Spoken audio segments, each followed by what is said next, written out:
Todo bien, por suerte, acá disfrutando del calor y de la humedad de nuestra hermosa provincia. ¿Le gusta el calor? Sí, team verano, siempre. No, team invierno, conmigo team invierno. Bueno, comentanos más o menos de qué la idea, bueno, le cuento a la audiencia, la idea es que esta es una nueva columna y bueno, Nico nos va a comentar de qué se va a tratar. Bueno, primero me presento, soy Nicolás Godoy, soy profesor en Historia, graduado de la Facultad de Humanidades y Ciencias Sociales, acá de la UNAM. Y nuestra columna se llama Con el diario del lunes, esa famosa frase que se dice, pero decís esto con el diario del lunes. Bueno, tiene que ver un poco con la historia, ¿no? Analizar lo que ya pasó, pero que nos va a dar herramientas para pensar lo que está pasando y también lo que se vendrá, ¿no? Así que bueno, me parece que por ser el primer programa hay que hacer algunas aclaraciones de qué vamos a hablar cuando vamos a hablar de historia, ¿no? Primera cuestión, ¿qué es la historia? La historia es una palabra con muchos significados. Primero está el significado de la historia, que designa a los hechos, a las cosas que pasaron, a tu historia personal, a la historia de un país. Y después, la historia vivida, mejor dicho. Después se encuentra la historia, escrito con H mayúscula, que designa a la disciplina, a la ciencia que estudia lo sucedido, a estos fenómenos sociales, procesos históricos, entre otras denominaciones. Bueno, hay una famosa frase también que siempre habla de quienes escriben la historia y dicen, no, la historia la escriben los vencedores. Eso es en parte verdad y en parte no. ¿Por qué? Porque la historia las escriben todos, porque es un campo en disputa. Hay muchísimos actores que se encuentran. Estamos los historiadores, están los medios de comunicación, los gobiernos, los espacios políticos. Es una disputa constante de imponer una determinada visión de la historia. Vos lo sabrás bien, Martín, sé que sos un conocedor de la historia argentina. Así que no sé si conoces, obviamente seguramente conoces, el proceso llamado La Conquista del Desierto de Julio Argentino Roca. Sí. Bueno, ese es un acontecimiento que tiene varias interpretaciones. Algunas las plantean como el avance del Estado Nacional, la consolidación de las fronteras contra Chile, la defensa de la población contra las invasiones de los nativos, pero hay otras interpretaciones que priman que fue un genocidio en realidad a todos los pueblos nativos que existían. Entonces, bueno, en la historia conviven estas dos interpretaciones en este ejemplo particular que te estoy nombrando, y hay una disputa constante de los diferentes actores por decir, bueno, esta es la versión de la historia argentina y demás. Bueno, ahora pasamos al siguiente punto. ¿Para qué sirve la historia, Martín? La historia... como nosotros... Para tener memoria. Para tener memoria, diría alguno. No. Esa es una visión muy tradicional de la historia y de la enseñanza, de la escuela, ¿no? La historia sirve, como dice un historiador muy reconocido, Pierre Vilar, para pensar históricamente. El rol del historiador, del profesor de historia, del divulgador, es enseñar a pensar históricamente. ¿Qué quiere decir esto? Enseñar a pensar con un sentido crítico.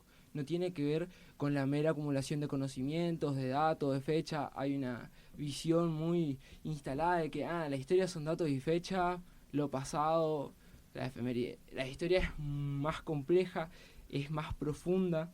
Entonces, me gustaría poder decir que nuestro rol no es imponer verdades absolutas, sino brindar herramientas, elementos, conocimiento para que los ciudadanos, para que los estudiantes o cualquiera que no esté escuchando acá, bueno, que todos son ciudadanos, ¿no? Para que puedan pensar históricamente el presente, el pasado y el futuro. Entonces, bueno, ¿por qué se investiga historia? Es porque el historiador tiene una duda desde el presente y busca su respuesta en el pasado. Es un diálogo constante entre pasado y presente. Entonces, bueno, una vez hechas estas aclaraciones, por ser el primer programa y demás, me gustaría que pueda estar Rodrigo con nosotros, que es Sí, ya está en línea, ya ahí le pedimos que se sume. Ah, perfecto. Rodrigo, ¿estás? Sí, estoy. Tarde para toda la audiencia también. La verdad que estoy muy contento también por este espacio. Agradecido, ¿no? Así que bueno. Bueno, vos lo presentás y comiencen y yo me meto cuando tengo alguna pregunta. Dale. Perfecto. Bueno, No sé Rodri, si concluyó. bueno, te presento primero. Él también es profesor de historia, graduado de la Facultad de Humanidades y Ciencias Sociales de la UNAM. Y bueno, hoy nos trae su columna que se titula Historia, Política, Conflictos y otras hierbas. Discusiones en torno a la resolución 170 del INIM. Ahora le doy pie a Rodri para que él pueda desarrollar libremente. Bueno, avísenme si hay problemas de audio o algo de eso. Por el momento. No, metele nomás, te escuchamos, Rodri. Vale, perfecto. El título es un poco jugando con los dichos, no sé, a veces que nosotros solemos decir, pero la idea es hablar sobre lo que fue un problema la semana pasada, digamos, la resolución, o sea, un problema en torno a la resolución 170 del ININ, que resurge a partir de una noticia que sobre la decisión de un juez federal de Corrientes que le concede un amparo a una empresa misionera, a La Cachuera. Es la empresa que hace la yerba mate Amanta, por Juan Sichowski, allá por comienzos del siglo pasado, ¿no es cierto? Y que hoy está dirigida por la nieta del fundador. Entonces hubo un problema entre la empresa La Cachuera y el Instituto Nacional de la Yerba Mate, el INIM, que es dirigido hoy en día por Juan José Sichowski, es de la misma familia, es primo de la que hoy dirige la empresa La Cachuera. Eso es un dato de color más que nada. ¿Por qué se dio este problema?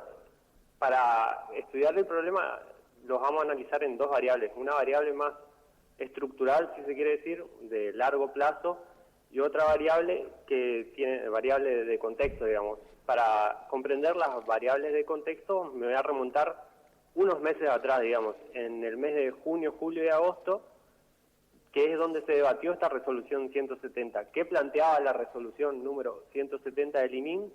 Es que los productores por año podían plantar hasta 5 hectáreas nuevas de yerba mate. ¿Por qué el ININ decide tomar esta decisión?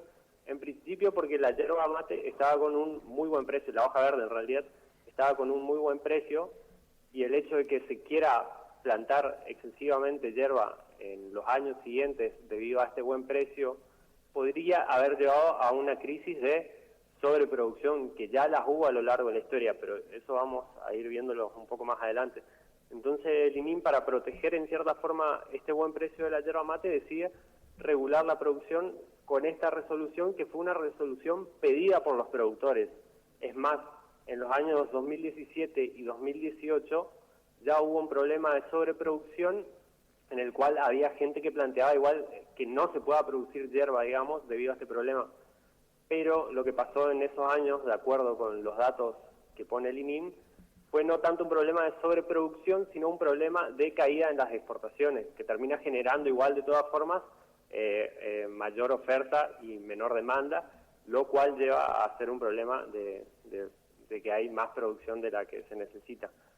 Pero bueno, en ese momento se pedía que directamente no se produzca nada. La resolución 170 del INIM, que el INIM, recordemos que está en ciertas formas para controlar los posibles desequilibrios que haya en la cadena de producción y comercialización de la yerba mate, sobre todo de producción. Entonces es mucho más flexible esta resolución 170, mucho más amigable, se puede decir, y es a pedido de los productores. En ese momento, en esos meses, hubo desacuerdos, hubo sectores que plantearon desacuerdos ante esta resolución, y en su mayoría eran de las grandes empresas, de las grandes plantaciones, como lo es La Cachuera, que inclusive en ese momento ya había amenazado con que iba a judicializar el tema. Entonces hubo desacuerdo, y lo que se planteaba a la hora del desacuerdo que planteaban los molineros y las grandes empresas eran que iba a faltar stock, que no podés poner esta regulación porque va a faltar stock de yerba mate. ¿Y en qué se apoyaban para decir esto? Se apoyaban básicamente en que en el año 2020 hubo un cierto faltante de yerba, hubo mayores importaciones de yerba mate, o sea, se importó yerba de Brasil y de Paraguay hacia la Argentina, pero no fue tanto debido a un problema de falta de producción, sino que fue un problema en realidad que tuvieron los productores misioneros con la cosecha, que se iba a recuperar ese problema. Entonces iban a recuperar en cierta forma esa producción y no iba a hacer falta importar. Entonces Linín toma esta decisión y dice, no va a faltar hierba, no va a faltar hoja verde, vamos a poder cubrir el mercado interno y también las exportaciones. Entonces por eso que lanza esta resolución número 170. Además hay que entender que si bien las grandes empresas decían que iba a faltar stock, de fondo está el cuestión de su propio avance, de que ellos quieren producir más debido a que ven un gran negocio en la yerba mate, hay intereses y inversiones que vienen de afuera también, entonces como que con la yerba en un buen precio están interesados en producir mayor cantidad de hierba, porque tampoco le interesa a ellos si cae o no el precio de la hoja verde, porque las grandes empresas en última instancia no van a ser las que se van a terminar fundiendo, sino que los que se terminen fundiendo con una caída en los precios de la hoja verde terminan siendo los pequeños productores, y lo que podría llegar a suceder si se da riendas sueltas a esto, iba a ser que en última instancia los productores se terminen fundiendo y que se genere una competencia solo entre grandes empresas, que van a bajar el precio de la hoja verde durante un tiempo, pero que después van a poder hacer lo que quieren con el precio una vez que estén consolidadas y hegemónicas y una vez que hayan eliminado en cierta forma la competencia de los pequeños productores. Pero bueno, el conflicto entonces pasó, luego de esos meses que se planteaba la judicialización, se judicializó por parte de la Cachuera, donde un juez correntino lo que hace es suspender la resolución número 170 del ININ a pedido de esta empresa. Entonces, rápidamente el ININ actuó en ese momento y un juez federal de Misiones apela eso que hizo el juez correntino y pide el expediente de la causa. Lo que hace, le pide al juez correntino. El juez correntino se lo niega y eleva el problema a la Cámara de Apelaciones de Corrientes. La Cámara de Apelaciones de Corrientes, todo esto la semana pasada, ¿no? La Cámara de Apelaciones de Corrientes lo que hace es, en cierta forma, lavarse las manos, es decir, ni yo no tengo nada que ver y ustedes, los dos jueces, tampoco en este tema, y eleva el problema a la Corte Suprema, que es donde se va a terminar dirimiendo ese problema. Esperemos que sea con un resultado favorable para los pequeños productores, ¿no es cierto? Pero la solución todavía no está. El miedo del ININ en esto es que mientras se tome la decisión, la Cachuera, o sea, el miedo era en realidad que mientras se tome esta decisión o mientras se tarde en tomar esta decisión, la Cachuera decida plantar miles de hectáreas y generando un desequilibrio en la cadena de producción, ¿no es cierto? De este problema que fue el que surgió la semana pasada, que tiene unas variables del contexto que se dan durante este año, ¿no es cierto?, surgen dos cosas. Una cuestión fue lo más visible la semana pasada, que es la cuestión política, digamos. El problema, a pesar de tener una causa que para nosotros es histórica, digamos, una causa histórica que refiere a modelos productivos o matrices de producción, que lo vamos a ir viendo, se lo vendió la semana pasada como una disputa política, una disputa entre Corrientes y Misiones, una disputa entre Valdés y Rovira, básicamente. Todos sabemos que, como les comento, ¿no?, que Corrientes tiene un modelo productivo con menos restricciones impositivas y mucho más concentrado. La idea de las empresas correntinas es siempre seguir la lógica de buscar mayor rendimiento y producir más sin importar lo que pase con los pequeños productores, que tampoco le importaban mucho al gobernador de Corrientes en este caso, porque en Corrientes no hay una gran cantidad de pequeños productores. Bueno, Misiones, por su parte, claro, se lo vendió en los medios a Rovira, ¿no es cierto?, y al gobernador Herrera Watt como el defensor de los pequeños productores, pero la cuestión es mucho más compleja y es histórica, digamos, como que cada vez que se quiso ir contra los pequeños y medianos productores, se armó un conflicto muchísimo mayor, sobre todo acá en Misiones. Entonces la preocupación no es solo qué pueda pasar con esos productores que no van a tener con qué subsistir en el caso de que se permitan plantar libremente yerba mate, sino que también la preocupación está por los distintos estallidos sociales y los problemas políticos que podrían acarrear si vos no ayudás a estos pequeños y medianos productores. Esto también se profundiza sobre todo para el partido de gobierno de Misiones, si pensamos en los distintos proyectos que plantean en defensa de agricultura familiar y todo eso. Entonces, si no hace nada, como que terminaría siendo inclusive contradictorio con esas cuestiones. Claro, pero Rodri. No, ¿nos podrías organismo que comentar? actuó rápido en este caso fue el INIM. Por otra parte, también en los medios, tanto nacionales como provinciales, pasó otra cosa, que con la oposición. La cara visible hoy acá de la oposición en Misiones es Martín Arjol, sobre todo luego de ganar las elecciones, y se lo vendía a Martín como que estaba en una encrucijada. ¿Por qué? Porque durante la campaña él se sacó fotos con el gobernador de Corrientes, Gustavo Valdés, y también hizo campaña con los productores pequeños y medianos. Entonces como que estaba en una encrucijada, como que no se llegó a salvar de todas las chicanas, y como que se notó, o sea, se esperaba también que él tome una posición, porque él, cuando salió la resolución 170, se posicionó a favor. Entonces se esperaba que luego de este problema, luego de este conflicto, también lance un posicionamiento más fuerte, digamos. Ha lanzado algunas publicaciones, pero se esperaba algo más firme en apoyo a esto que hizo el INIM. Entonces, como eso fue el problema político que estuvo reflotando así el conflicto que hubo la semana pasada, y son también formas de utilizar este problema para beneficio de uno u otro, para beneficio del partido gobernante o de la oposición. Entonces como que nadie se iba a salvar en este caso de alguna chicana. Rodri, Pero bueno, lo que nos interesa a nosotros es una ¿me escuchás? historia para... Rodri, ¿me escuchás? Sí, te escucho. Ahí Nico te quería... No sé si se escucha. No, si nos podrías comentar por qué la falta de interés en este caso, la provincia de Corrientes, por los pequeños y medianos productores. ¿Cómo es la producción entonces allá en Corrientes? Bueno, no sé si llegué a escuchar con todo, pero me preguntaste cómo es la producción. Sí, en Corrientes.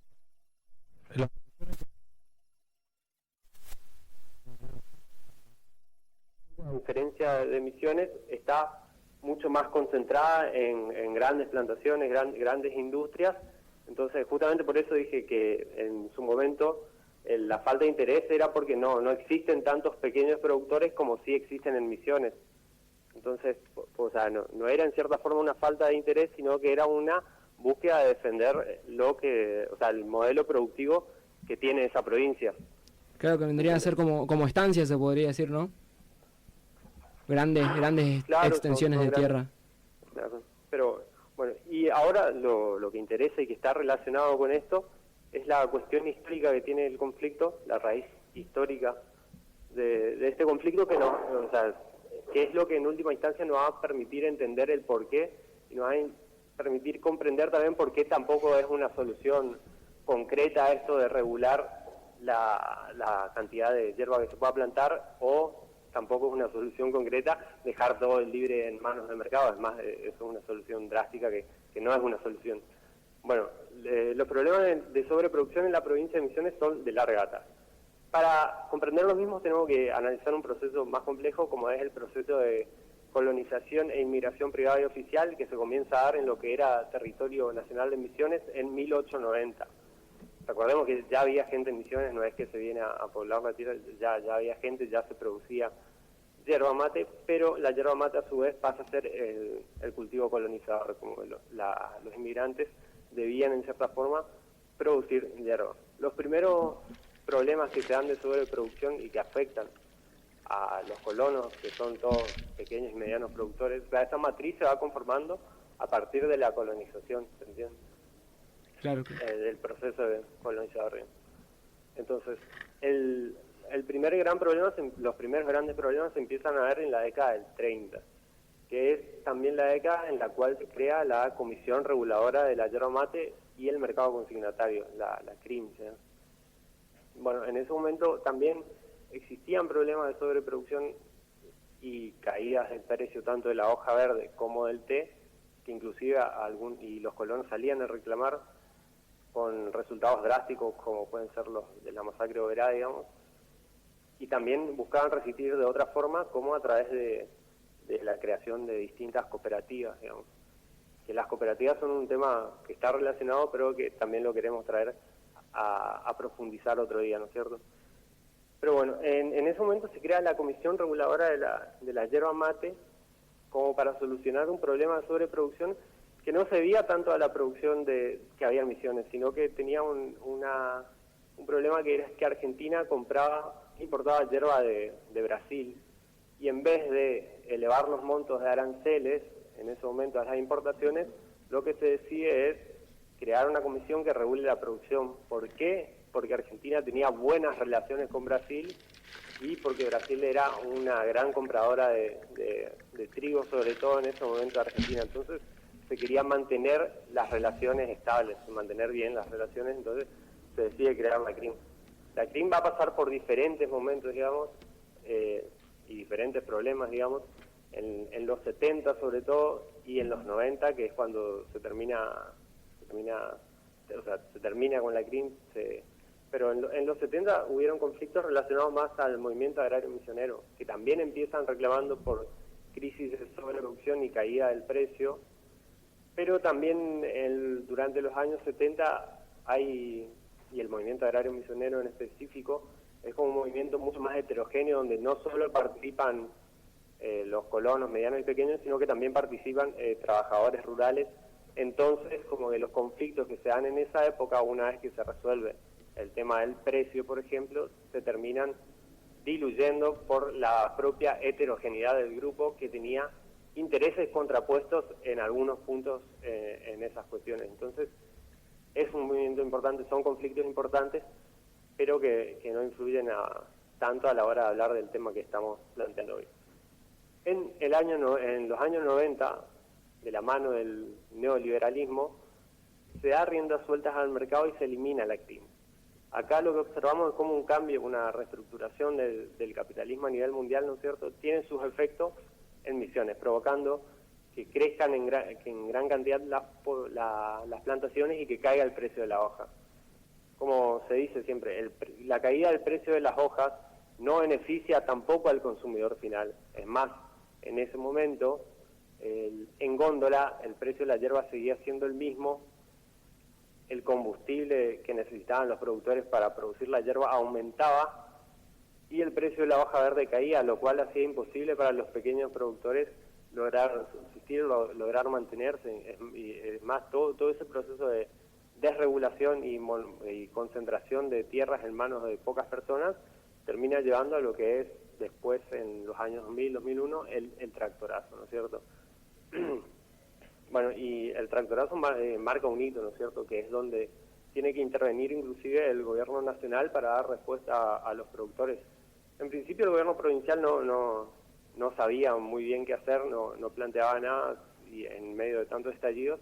Entonces se resuelve mediante el Senado, donde se crea un fondo de recomposición para los pequeños productores, y donde a partir de la creación de ese fondo es donde se suma Misiones, que aporta millones para ese fondo de recomposición, que tiene un problema, que se creó el fondo de recomposición, estaba la plata, pero después la plata no llegó a manos de los productores, lo cual llevó a mayores reclamos inclusive, y a que se den, o sea, que se continúe el tractorazo, digamos.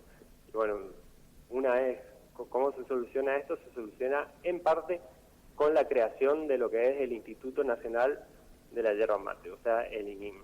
El INIM, en sus poco menos de 20 años, no estuvo exento de problemas, como tuvo siempre problemas tanto por el precio de la hoja verde, por distintas regulaciones, pero hasta 2017, 2018 no hubo grandes reclamos o hasta este problema, pero lo que pasa, o la cuestión que nosotros vemos de fondo, es qué va a pasar con lo que nos planteamos como pregunta en realidad. Queda el problema de fondo, por más que se regule hoy la producción de yerba mate, por más que vos permitas solo 5 hectáreas por año, queda el problema de fondo de qué puede pasar con estos pequeños productores hacia futuro, digamos, cuando no se pueda regular la yerba o cuando la sobreoferta llegue de otros lados, cuando mecanicen mucho más aún sus producciones, por ejemplo, Paraguay, por ejemplo, Brasil, qué pueden hacer los pequeños productores misioneros, que son altamente activos, que supieron resistir millones de embestidas, pero qué van a poder hacer y de acá adelante. Creemos obviamente que hay una serie de soluciones, se puede buscar más mercado y que las soluciones no tienen que ir en contra del progreso tecnológico. Muchas veces se plantea esto de que hay que no mecanizar en cierta forma la producción para mantener esta competencia, pero es probable que en otros lugares donde no se regula se pueda mecanizar y te va a generar a la larga un problema de sobreoferta. O también puede pasar que se quiera importar debido a que afuera el precio sea mucho menor, entonces, por más de los aranceles inclusive. Entonces, hay que pensar en soluciones, hay que pensar en qué se puede hacer con los pequeños y medianos productores de acá en adelante para poder solucionar esta cuestión de fondo, una cuestión de fondo que refiere a una matriz productiva que tiene la provincia de Misiones y que también hoy entra en disputa con la matriz productiva que tiene la provincia de Corrientes. Más o menos ese es el tema de la columna, así está planteado, y la idea es dejar con preguntas, siempre con dudas, para saber qué se puede hacer a futuro, qué puede aportar la historia de todo esto, y siempre fortaleciendo el pensamiento, ¿no? El pensamiento crítico para que se pueda comprender, como siempre en un problema como el que hubo la semana pasada, hay cuestiones de fondo, cuestiones de contexto y cuestiones estructurales. Y también cómo la política decide a veces usar un conflicto de distintas formas. Claro. Bueno, Rodri, muchísimas gracias, la verdad que muy informativa y fundamental también para la identidad de Misiones, ¿no, Martín? El colono es una figura histórica y es una figura que está entrando en crisis ya hace tiempo y hay que ver cuál va a ser su camino ahora además, qué hacen nuestros representantes políticos. Claro, el tema de lo por ahí decía Rodri, que resaltó varias veces, es qué vamos a hacer, ¿no? Y siempre se resuelven las cosas para mañana, digamos, y dentro de 20 años, y dentro de 10 años, o sea, resolver para mañana, pero pasado mañana tener el mismo problema, digamos. Entonces, claro, el problema, yo lo veo, ¿no? Y siempre discutimos con José Luis, que es el otro conductor del programa, el tema de no hay proyecto de gobierno, no hay propuestas de Estado, no hay proyecto de Estado, digamos, vamos tapando el bache. Claro, esperemos que algún representante político nos esté escuchando y se dé cuenta que es necesario una visión de mediano y largo plazo para poder solucionar este problema, ¿no? Y también poder seguir creciendo en la producción y sobre todo en la industrialización de los distintos sectores productivos de nuestra provincia para afrontar el desempleo que tanto aqueja hoy a todo el país y también a Misiones, que es una de las provincias más pobres. Bueno, Rodri, gracias.